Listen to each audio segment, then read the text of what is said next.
Você que acessou o nosso fórum aí agora, né? Nosso link da Associação do Bairro Buritis, nossas redes sociais. Você está participando do terceiro fórum do Buritis na Política.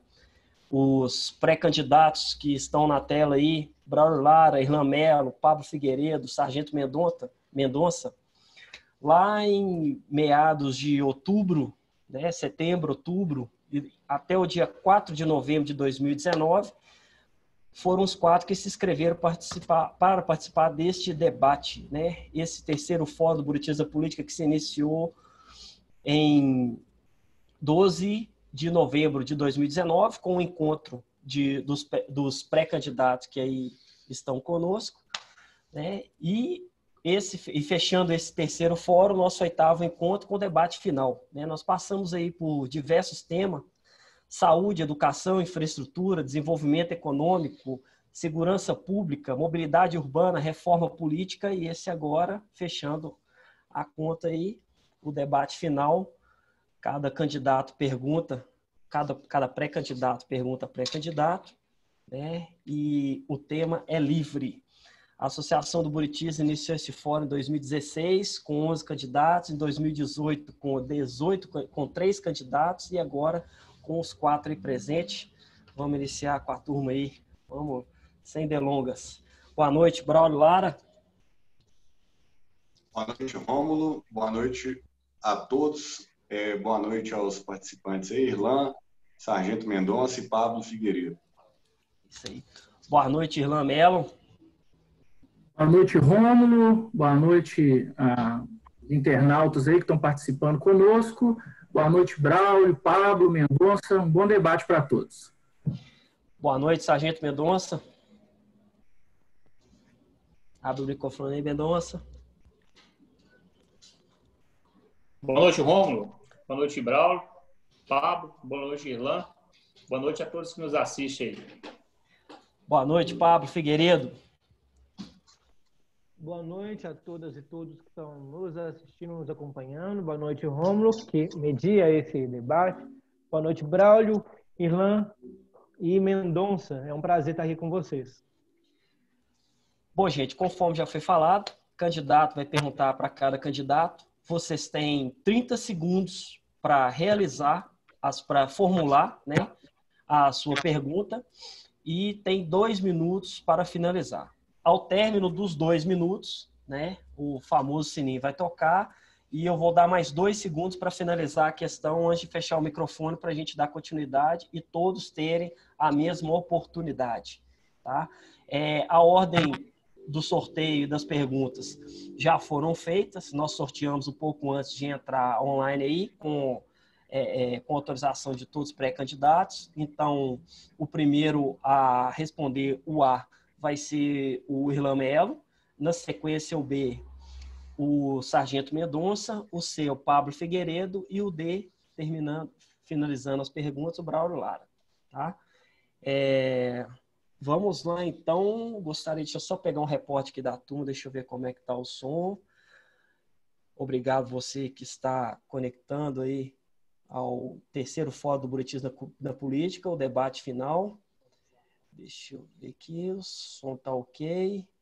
Você que está conectando agora, aí ó, já tive o Valdeci já deu um retorno ok do som. À medida que o pessoal for entrando, eu vou convidar vocês a postarem perguntas aí aos pré-candidatos. No final, se houver tempo, nós vamos sortear alguns aí para responder a pergunta dos internautas. Então, vamos lá. Não. Ok. Você já vai realizar a pergunta para o Braulio. Queria perguntar para o candidato Braulio, né? O Braulio, nós notamos que Belo Horizonte ela gasta 20% do PIB, né, com a saúde. Belo Horizonte gasta o equivalente hoje aproximadamente a R$ 519 para cada habitante, Braulio, na cidade com relação com a saúde, né? Que é um número acima da média das grandes cidades brasileiras. No entanto, nós percebemos também agora, nós notamos que ainda há uma demanda por leitos e por melhorias na infraestrutura, na saúde na nossa capital. Eu queria ver com você quais as propostas você tem para a melhoria dessa situação. 2 minutos, Braulio. Obrigado, Paulo, pela pergunta. Bem, a saúde é sempre um ponto crítico porque ela é um dos deveres do Estado de prover a saúde aos cidadãos, mas o que a gente vê é o seguinte, principalmente agora nesse momento da pandemia, né? Várias questões que sempre foram colocadas como segundo plano, número de leitos, agora de fato viraram o ponto-chave desse contexto que a gente vivencia até então, né? Inclusive o número de leitos sendo utilizado como métrica para decidir se abre ou se não abre a cidade, mas a verdade é que o sistema de saúde é um sistema complexo, ele precisa de ser sempre bem gerido, mas o fato é que hoje a grande parte da população já busca esse tipo de serviço na rede particular, né, com os convênios de saúde, etc. Então, o que precisa de ser feito é de racionalizar a infraestrutura. Alguns bairros, como é o caso do Buritis, por exemplo, até hoje não tem um posto de saúde. Então, não é capaz sequer de atender o morador e muito menos, na verdade, de atender o trabalhador que está no bairro, que precisa, às vezes, de ter algum tipo de suporte aos serviços médicos e ele tem que recorrer a outros bairros para ter esse tipo de atendimento. Então, o que é preciso é trazer à luz da racionalidade uma melhor estruturação, distribuição e, obviamente, fazer mais com menos recursos. Falar de saúde com menos recursos é até um problema, que fica parecendo, na verdade, que está fazendo uma espécie de restrição. Mas o que eu quero dizer é o seguinte, a gente não pode ter mais a máquina pública desperdiçando o dinheiro do cidadão. Quem vai fazer a pergunta agora? Braulio Lara, para o Irlan Melo. Bem, Irlan, até tocando no assunto que você enunciou em outra pergunta, com relação ao custo da estrutura legislativa hoje, que é muito alto. A gente sabe que a entrega da Câmara Legislativa poderia ser bem maior, né? E certamente aí buscando alternativas para essa redução de custo. A gente vê muitos parlamentares que não estão nem aí e não respeitam o dinheiro público. Na sua visão, o que como vereador pode ser feito para buscar um enxugamento dessa máquina política da Câmara Municipal? Irlan Melo, 2 minutos. Obrigado, Braulio. Olha, primeiro ponto que eu entendo são os eleitores se conscientizarem. Não é?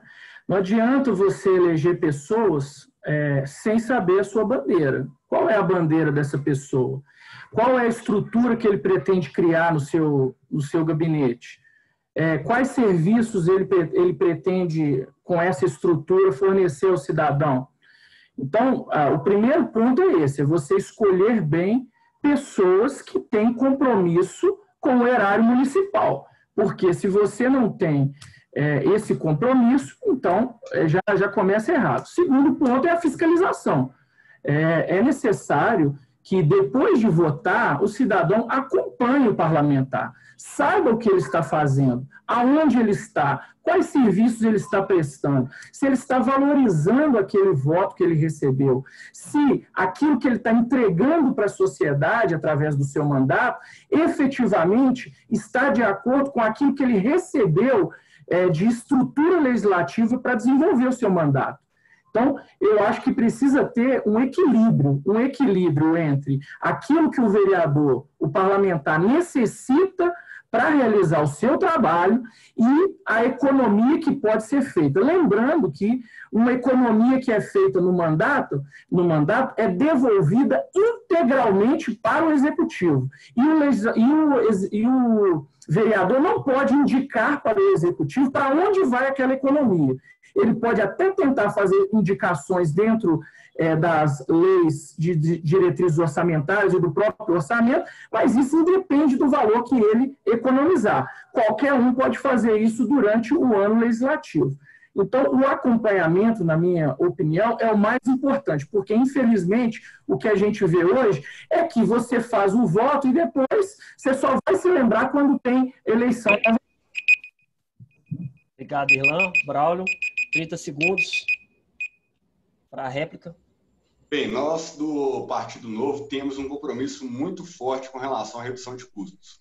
Então, antes mesmo de chegar no momento da campanha e logo depois da eleição, nós já assinamos um termo de compromisso com o cidadão, com o partido, para trabalhar, com, ao invés de 18 assessores, trabalhar com 6 e ter uma redução de custos de 40% do custo do gabinete legislativo. Ou seja, é realmente trazendo a redução de custos para a realidade e assim podendo falar no futuro em redução de impostos e outras coisas.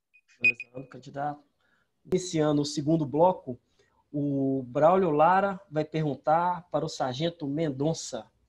Braulio, 30 segundos para formular sua pergunta e o Mendonça responde em 2. Sargento Mendonça, você como policial militar, como percebe a atuação da Guarda Municipal no nosso município? O que poderia ser feito para melhorar o desempenho da Guarda Municipal e a relação dela em cuidar do nosso patrimônio? 2 minutos para a resposta, Mendonça. Sargento Mendonça. Braulio, a Guarda Municipal, ela ainda age de forma um pouco tímida, porque tem setores, inclusive do poder público, que segura a Guarda Municipal. E aí eu convido os ouvintes a acessarem a Lei 13.022 de agosto de 2014, onde fala que nós temos uma polícia municipal dentro da competência dela de atuação.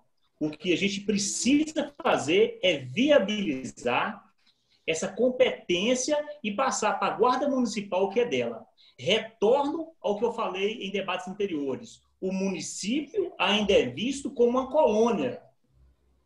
Então, a autonomia para a Guarda Municipal precisa de autonomia. E Guarda Municipal não é vigia. Guarda Municipal é Polícia Municipal. E tal qual deve exercer a função dentro da sua competência. Há vários crimes de menor potencial que devem ser inseridos na responsabilidade da Guarda Municipal, justamente para que outros setores de outras competências podem ter mais oxigenação de atuação de outras forças. Então, eu vejo que a Guarda Municipal precisa de apoio do vereador. A Guarda Municipal precisa que façamos uma nova releitura, porque ela já foi inserida no artigo 144 como força pública municipal. E ela deve atuar no trânsito, tem competência para isso e tem legalidade dentro da Constituição para fazê-lo. E também no combate à criminalidade, tal qual a Guarda Municipal de Cotia de São Paulo, que é uma das maiores guardas de exemplo de atuação no combate à criminalidade. Temos que tirar da cabeça que a Guarda Municipal é vigia e, além de vigiar a cidade, ela tem que combater a criminalidade, dentro da competência dela. Hoje, qualquer cidadão pode fazer um REDS de furto. Mendonça. Braulio, a partir de agora, 1 minuto para a réplica. Eu entendo que a população ela quer a Guarda Municipal dentro dos parques, ela quer a Guarda Municipal dando segurança na escola, ela quer que a Guarda Municipal cumpra esse papel que é tão importante e que é designado a ela, e deixar, de fato, as frentes que a Polícia Militar já atua tão bem, assim como a Polícia Civil, mas que a gente chegue num parque e tenha segurança de usar, que a família tenha tranquilidade de levar seus filhos. Enfim, tem que reestruturar isso, porque a Guarda Municipal peca muito no fazer o bem-estar da cidade como um todo. O próximo a responder nesse segundo bloco, a próxima a perguntar nesse segundo bloco é o Sargento Mendonça, ao Braulio Lara. Já vão se preparando aí. Você que se conectou agora nas nossas redes sociais, você está assistindo o terceiro Fórum do Buritis na Política. Nós estamos aí no segundo bloco de perguntas. Aproveitando a deixa, já convido você, internauta, a fazer a pergunta que será respondida, alguma pergunta que será respondida pelos pré-candidatos. Mendonça, 30 segundos para realizar a pergunta ao Braulio Lara. Braulio, você eleito vereador, qual seria a sua proposta para efetiva valorização da Guarda Municipal? Bem, Mendonça, a Guarda Municipal é uma instituição importante, inclusive a própria pergunta que te fiz, ela já colocou, de certa forma, uma pitada aí de opinião com relação ao que ela deveria fazer. A questão da valorização, plano de carreira, isso aí são assuntos complexos. Eu acho que são profissionais que precisam de estar valorizados, até porque a Guarda tem um trabalho que envolve um risco também associado. Então, assim como o policial militar, o policial civil, são corporações que precisam de ter as pessoas bem valorizadas para estarem motivadas e fazerem um bom trabalho. Essa questão de discussão de plano de carreira, a questão salarial, ela envolve uma complexidade maior. Não seria um tópico, basicamente, que eu, como vereador, teria como bandeira inicial de pautar, mas, em caso desses assuntos virem a serem discutidos na Câmara, avaliar, perceber quais são as propostas e encaminhar da melhor forma esse tipo de assunto.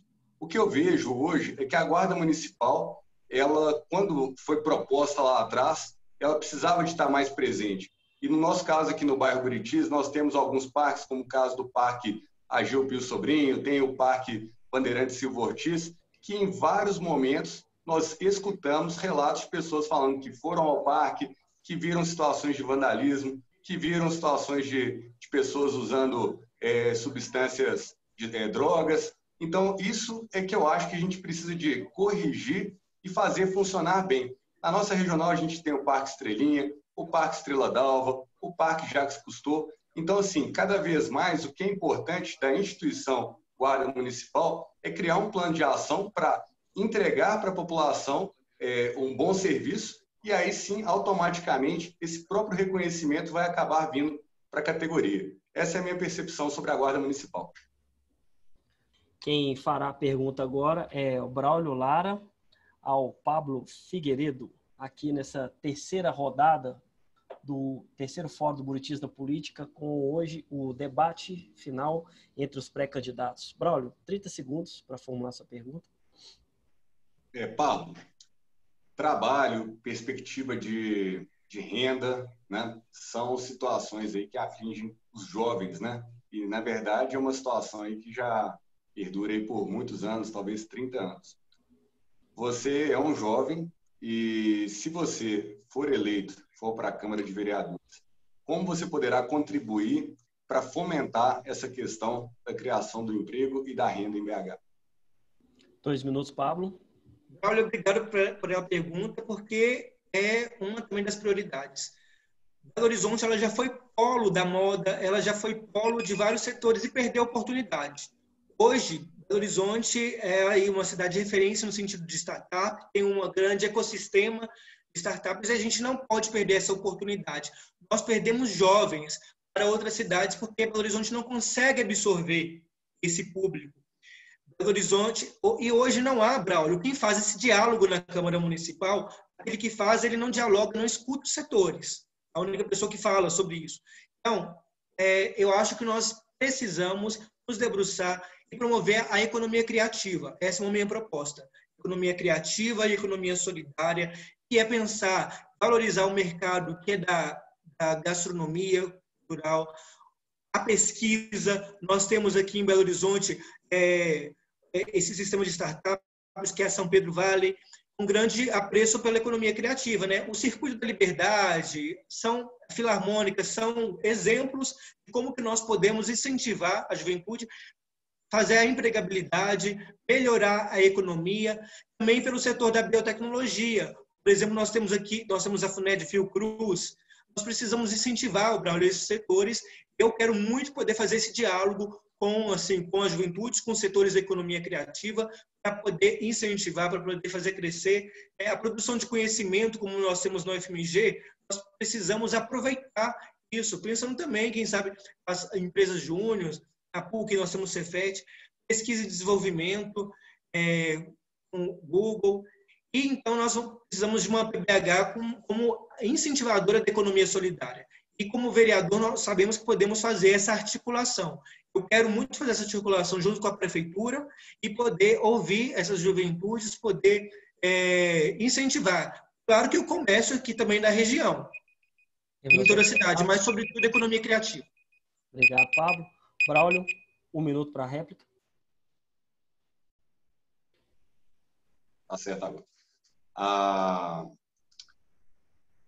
questão do emprego e da renda, ela passa por 2 pilares. Primeiro, a educação, porque a gente precisa de ter nossos jovens preparados, bem formados, para quando chegarem ao mercado de trabalho, não ficarem, na verdade, tendo tantos obstáculos para entrar realmente na cadeia produtiva. Isso é fundamental. E o segundo ponto, que nós precisamos realmente trazer Belo Horizonte para essa perspectiva, que é uma cidade que fomenta o empreendedorismo, que desburocratiza, que tira de fato o fardo que é de cima do ombro de cada empresário, de cada comerciante que está querendo produzir, mas ele enxerga no Estado apenas problemas, empecilhos e não aquele Estado que impulsiona o desenvolvimento. Então, essa perspectiva é que a gente precisa buscar regulamentação, desburocratização, simplificar o caminho do empreendedor, porque é o empreendedor que gera negócios, não é o Estado que gera o emprego diretamente.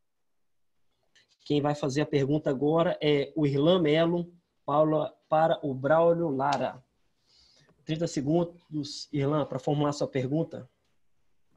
Ô, Braulio, você já até começou a responder um pouco sobre isso, eu quero te dar até a oportunidade para continuar falando. Porque, por exemplo, o ensino básico, fundamental, no Brasil, é de péssima qualidade. Essa é a verdade. Por que eu digo isso?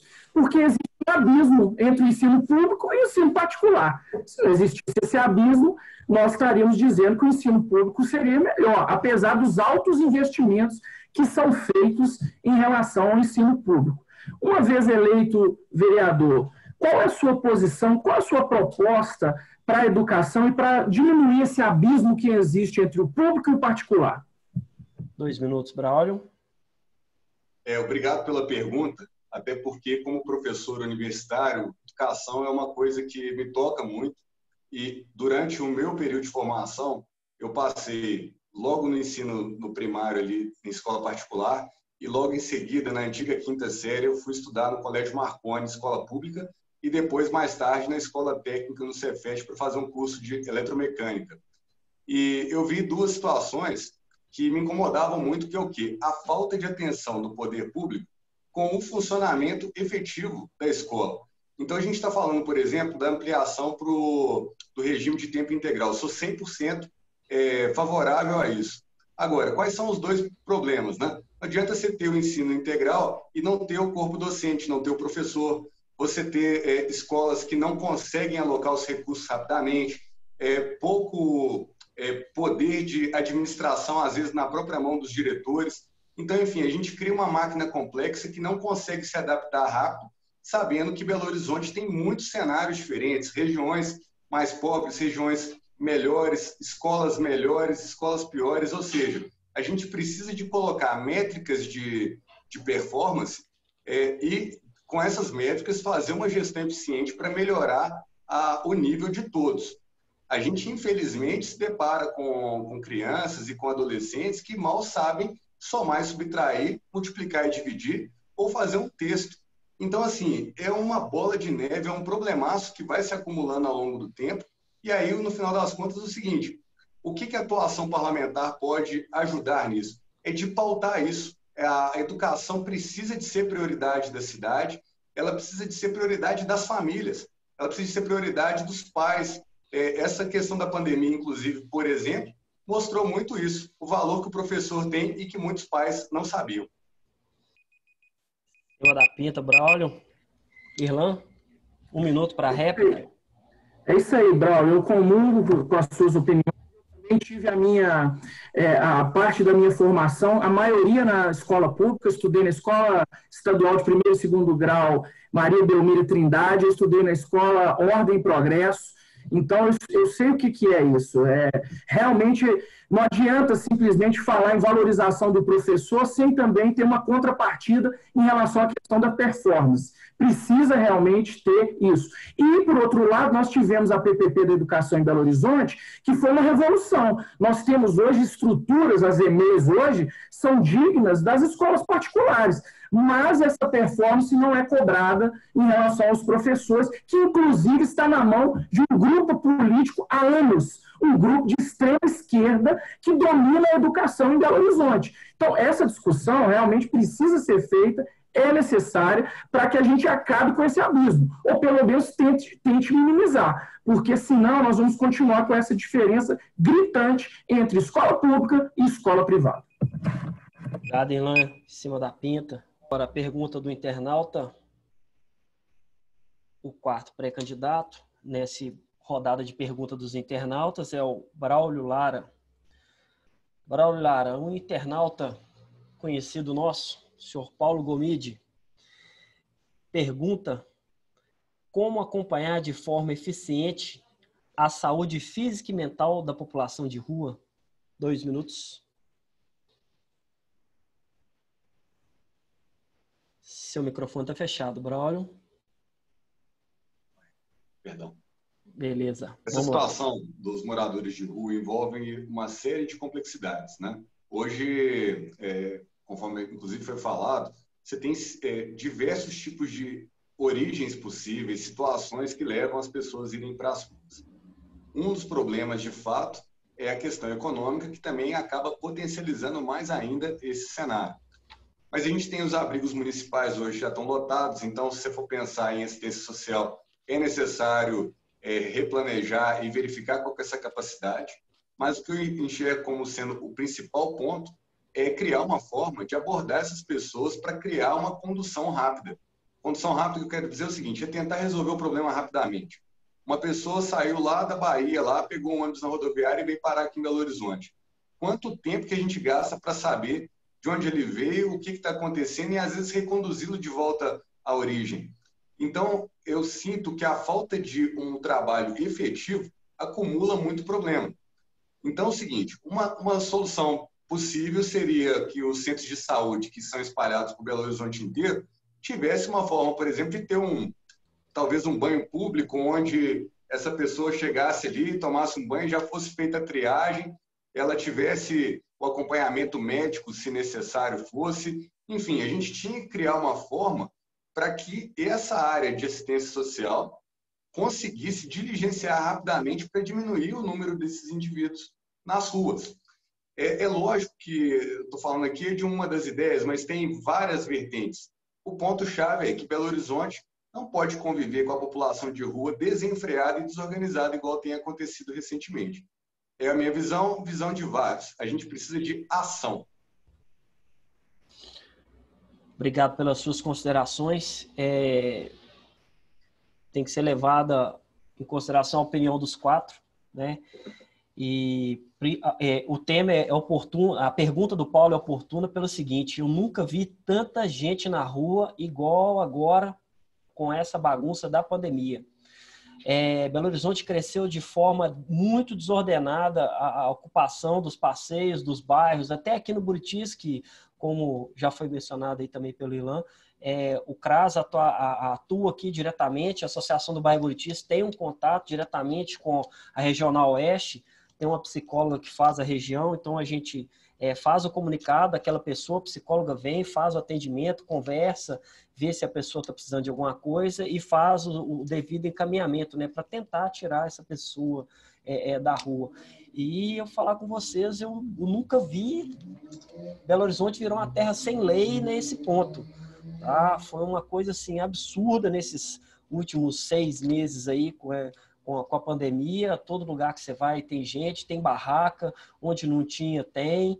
E assim, através disso a gente sabe que tem muita gente que é trabalhadora, foi devido à falta de oportunidade, mas a gente sabe que tem muito aproveitador, né? No início da pandemia nós vimos aí pessoas que montaram barraca na porta dos comércios e usavam o tempo para ali a suposta moradia de rua para arrombar o comércio e assaltar a loja do comerciante. Então, temos que ficar de olho nisso aí e vai ser uma coisa para a próxima legislatura aí de vocês, ó.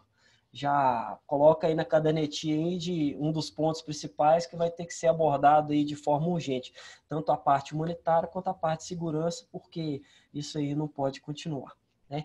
Dando andamento aí à pergunta dos internautas, aqui do terceiro fórum do Buritis na Política, vou replicar agora uma pergunta da Carla Magna, a Carla que é uma fã de carteirinha do Fórum do Buritis na Política, né, Carla? Sempre acompanhando aí as transmissões da associação, sempre acompanhando os podcasts nossos e participando aí ativamente da vida em geral do Palmeiras, Buritis e região aí também. A pergunta da Carla é o seguinte: se vocês têm alguma proposta para a conscientização do meio ambiente fora dos parques municipais de Belo Horizonte.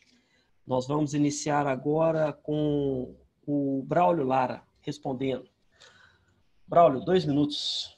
Pergunta da Carla Magna. Você tem alguma proposta para o meio ambiente fora dos parques? 3 minutos. 2 minutos. Obrigado, Carla, pela pergunta. Eu vejo que a pauta de meio ambiente ela é muito importante e ela tem que estar, obviamente, integrada com o escopo, inclusive, do que é previsto na legislação, e o próprio plano diretor atual já previu algumas situações que agora têm que ser implantadas na prática.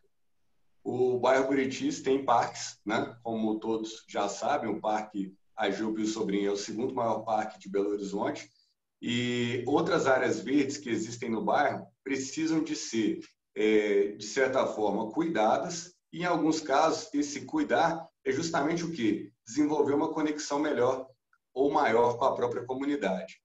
O Córrego do Cercadinho é outro nicho muito importante que eu acho que conjuga várias situações de preservação do meio ambiente dentro do nosso contexto. Ele é um córrego importante na questão de abastecimento. Aliás, nos primórdios da capital, ele era utilizado como abastecimento de água potável.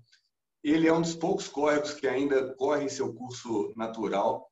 Então, o Cercadinho poderia ser, de fato, um projeto realmente consistente, efetivo, da formação dos parques lineares, que a gente não tem ainda, ou seja, se todo o leito do Cercadinho fosse revitalizado, transformado em parque, permitindo que a população pudesse utilizá-lo, aumentando a percepção de qualidade de vida, seria sensacional. E, além disso, toda essa parte de manejo entra nas questões básicas, como, por exemplo, saneamento. Até recentemente, havia esgoto caindo no córrego do Cercadinho que saía da própria planta da BH Trans, ou seja, um absurdo. A gente fala muito de algumas situações, mas dentro do nosso próprio nicho, a gente vê ainda erros tão basais para falar, por exemplo, a despoluição do córrego do Cercadinho. É criar realmente diálogo nessa área, pautar e executar. Bem, quero agradecer a todos, agradecer a Associação do Bairro Buritis pela realização do 3º Fórum Buritis na Política. Acho que foi muito enriquecedor, foi muito legal a gente ter conversado, debatido, percebido pontos de vista. Quero agradecer a cada um dos internautas que interagiu, a cada uma das perguntas que foram feitas, e dizer o seguinte, que a gente precisa de converter os sonhos em ação efetiva. A gente tem muita percepção do que pode fazer, mas poucos põem a mão e fazem acontecer. Nós falamos de meio ambiente, né, de soluções. Uma coisa muito bacana, por exemplo, que a gente conseguiu organizar no Buritis foi o projeto do Adote o Verde com a Associação do Bairro Buritis, que cuida hoje de toda a região. Isso é uma boa prática que deveria ser disseminada para Belo Horizonte inteiro. Criar formas mais eficazes de distribuir essa tarefa entre diversas pessoas, moradores, enfim. Eu acho que tem soluções que são fáceis, elas são práticas, e a prefeitura pode ser apenas um organizador, um alinhador dessas ações. Nós temos os problemas que já existem nas regiões, a questão de fomento de melhorias do transporte público, né? Pensar novos modais. Nessas conversas que a gente tem, conheci um projeto muito interessante sobre o metrô em malha viária aérea. Então, a gente teve uma boa notícia relativo à nova linha do metrô, nova que é velha, né? Para Belo Horizonte, mas o fato é que a gente tem uma possibilidade de pensar outros modais também, a questão de integrar a cidade com outras soluções, fazer com que a cidade tenha mais inteligência para a redução de custos. Se a gente conseguir reduzir custos, sobra dinheiro para pensar em fomentar mais a educação, a segurança, enfim, tem muita coisa para ser feita, e o papel, acredito eu, de um parlamentar é de trazer esses assuntos para a prioridade da pauta, estabelecer conversas, diálogos e motivar que a prefeitura, no Poder Executivo, faça. Belo Horizonte é uma cidade que tem muito potencial, mas esse potencial, infelizmente, ficou para trás. Agradeço a participação dos colegas e agora, como é o nosso último encontro, né, nos veremos aí a partir do dia 27 nas ruas aí, em campanha oficialmente, e não podemos, como disse bem o Irlan, falar em votos, mas gostaria que todo mundo aí visse o trabalho que foi feito, o nosso engajamento e a capacidade de transformar. Boa noite, obrigado. Obrigado, Braulio, pelas suas considerações. Obrigado a todos vocês de casa que nos acompanharam até agora. Obrigado a você que está vendo esse vídeo, que vai ser postado nos nossos meios de comunicações daqui a pouco. Agradeço vocês mais uma vez por ter abraçado esse projeto da Associação do Bairro Buritis. Se vocês não tivessem se candidatado também, esse fórum não iria estar acontecendo, né? Agradeço, em particular, à presidência da associação e aos conselheiros da Associação do Bairro Buritis pela confiança, tá, em me colocar aí nessa parte mediando, né, esse fórum, e gostaria de agradecer de coração e falar que foi uma honra, tá? Nesses 9 encontros aprendi, cresci com o olhar e com a visão de cada um de vocês. Os 4 têm meu apoio e meu respeito profundo, tá? De coração. Desejo boa sorte a todos, tá? Espero que obtenham êxito na campanha, tá? Espero que lá na frente possam abrir as portas dos gabinetes de vocês para receber a Associação do Bairro Buritis, não só com os elogios, mas com as nossas cobranças, tá? Com o ferrinho de dentista lá, que a associação há 24 anos carrega, e nós temos tentado não deixar, né, a peteca cair, tá? Eu agradeço você de casa que participou com a gente, em especial aí o Mauro Sérgio, Paulo Gomídia, Miriam Vasqueto, Dr. Fábio Grossi, né, o Éder Figueiredo, e aos demais aí que em todas as edições estiveram com a gente presente aí, tá? Convido a vocês, pré-candidatos, a entrar depois lá no Facebook da associação e responder as perguntas que ainda ficaram pendentes, tá bom? Gente, um abraço, fiquem com Deus, fé, força e foco. Até mais. Boa noite. Obrigado, boa noite, pessoal. Valeu demais. Boa noite. Muito obrigado, muito obrigado. Valeu.